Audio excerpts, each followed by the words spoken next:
बरोबर त्यांनी काय केलं, कोणाला मी न सांगता पांडुरंगाचं दर्शनला गेला. 2-3-4 तास आलेच नाही. बघायला कुठे म्हणलं 2-3 तास गावलेच नाही. आणि आले बरोबर मार्गाकडे गेला. जे कुठे गेलं तर म्हणून दर्शन सांगून तर जायचं नाही कोणी जात.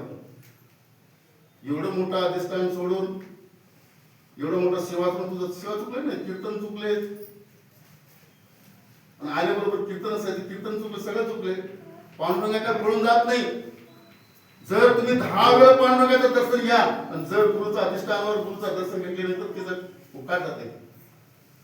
देवाचा दर्शन सोडून सुद्धा आपल्या नियमात देव सारावे प्रती संत पूजावे. आणि ते संताची पूजा करा.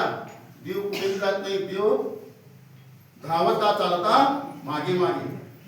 देव इच्छी रग जगण्याची मागे धावता चालता मागे मागे. संतापाशीच देव आहे.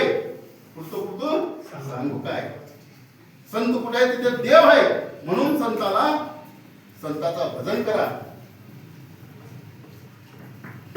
संत सोडून देव एक क्षणिकता वेगळे राहत नाही. म्हणून संताचा भजन करा, संताचा पूजन करा आणि संताचा नामस्मरण करा.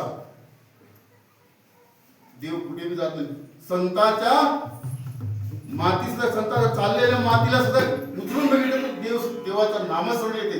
एवढे पवित्र तो देहा वाणी पुण्यवंत मना पवित्र तो